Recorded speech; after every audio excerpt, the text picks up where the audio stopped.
me ask you this before we get into the message. What do you want to be known for? Now, I'd like to encourage you to think about that. What do you want to be known for? Today we're continuing our study of 1 Peter, and we're taking a look at how relevant it is to our day and age. As you may remember that Peter is writing this letter to the early Christians in what today is Turkey. Many of them have just accepted Lord Jesus. They're trying to figure out what it means to be a follower of Jesus. How does that work? How do you live that out? And especially, how do you live it out in a time when other people are hostile to this idea that you are a follower of Jesus Christ?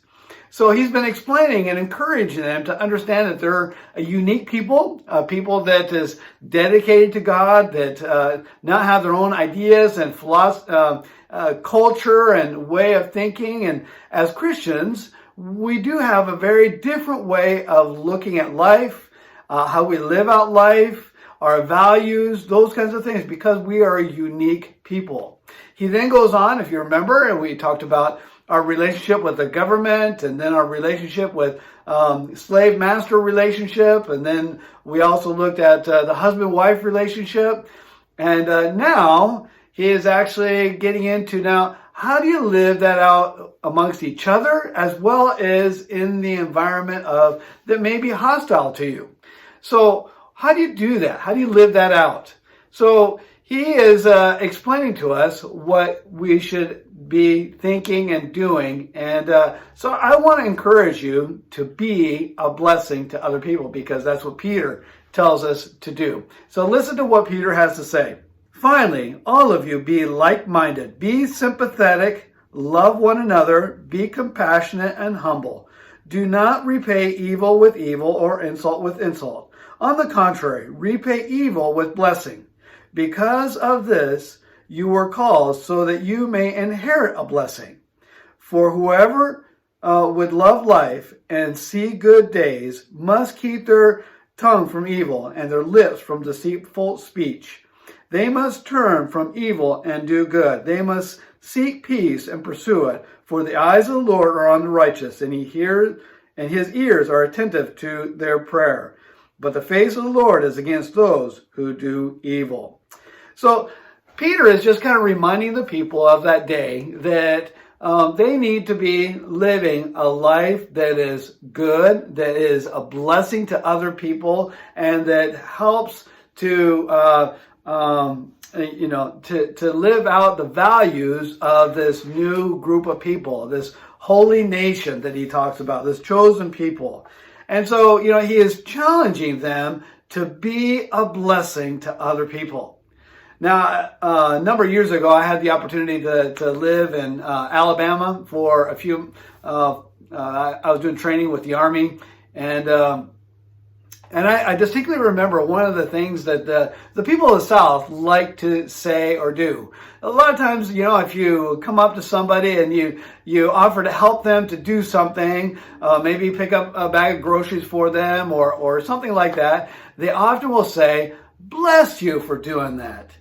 And it's just being helpful, and they'll just turn around and say, "Oh, bless you." Now, sometimes, and this is the amusing part, if they might actually, if you do something that they don't care for, they might still say "bless you," but it's with a sarcastic tone. But that's kind of an amusing thing. But the idea is that the people of the South, they love to say "bless you" for doing a kind thing, and I think it's a great way of phrasing it. Can I just challenge you to be a blessing to other people? Whether that's picking up groceries for somebody at the store, or helping them out the door, or opening a door, or just stacking firewood, or doing all kinds of things. We need to be known for being a blessing. Did you hear all the things that he said that we should be doing?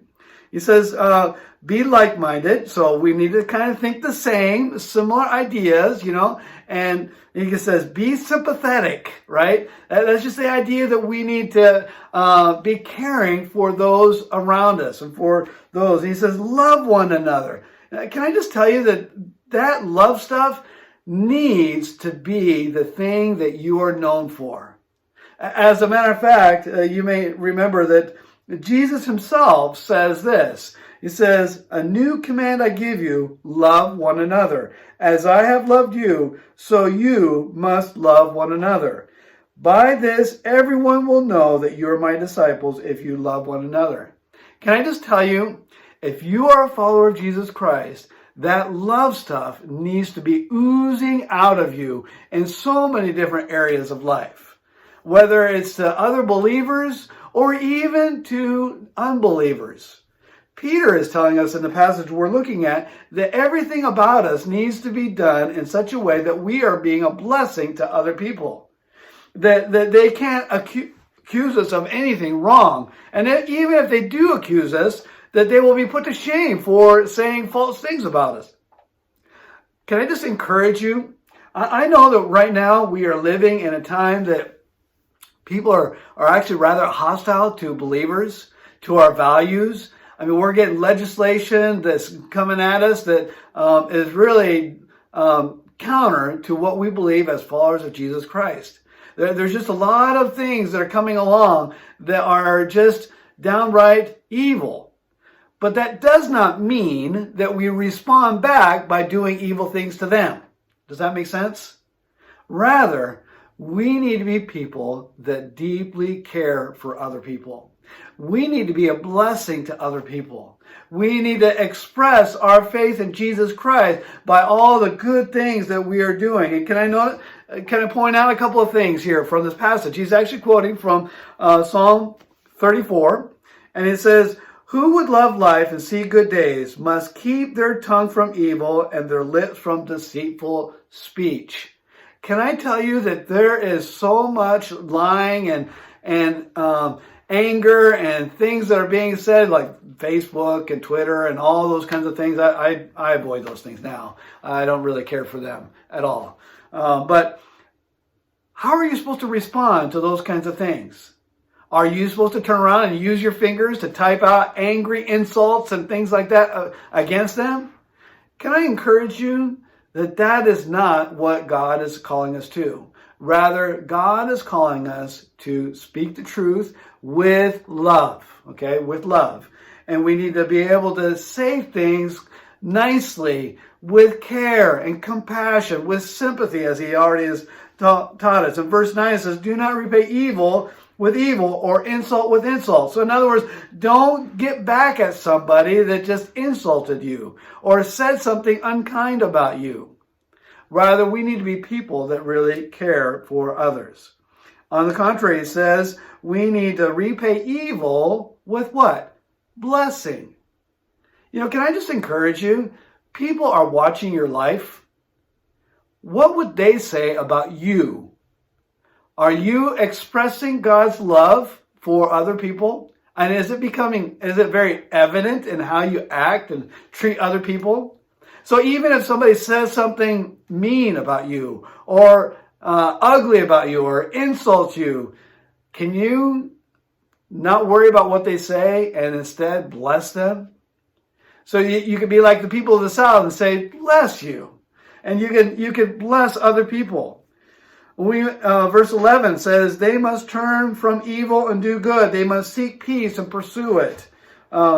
And there's a promise there that God is going to watch over us, in verse 12 there. So how are you treating other people? My encouragement to you is to make sure that you are treating other people kindly and nicely, especially in this day and age. There's so much stuff going on, and the people that are not believers, they can't wait for you to mess up so they can say that you're a hypocrite. So I want to challenge you, live out your faith by loving other people. Now let's read a couple more verses here from 1 Peter chapter 3. And he says this, "Who is going to harm you if you are eager to do good? But even if you should suffer for what is right, you are blessed.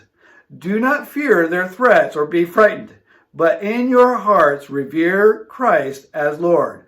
Always be prepared to give an answer to everyone who asks you to give the reason for the hope that you have. But do not do this with gentleness and respect, keeping a clear conscience, so that those who speak maliciously against your good behavior in Christ may be ashamed of their slander. For it is better, if it is God's will, to suffer for doing good than for doing evil. Okay, let me just stop there. So he is again just saying nobody's going to do anything bad to you if you're doing good.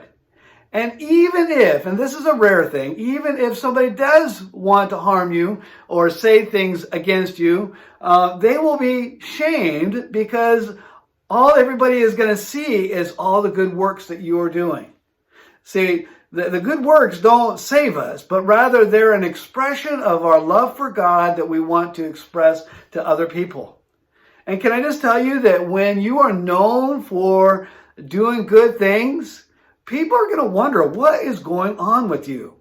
Why is it that you are acting this way? And he says, don't be afraid of them, okay? And what they are saying or doing, don't be afraid of them. Rather, always make sure that you are putting God first and that you are ready to say why you believe Jesus.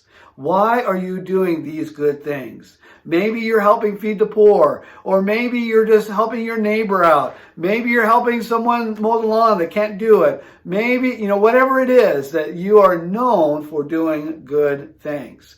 So I want to encourage you to be doing that.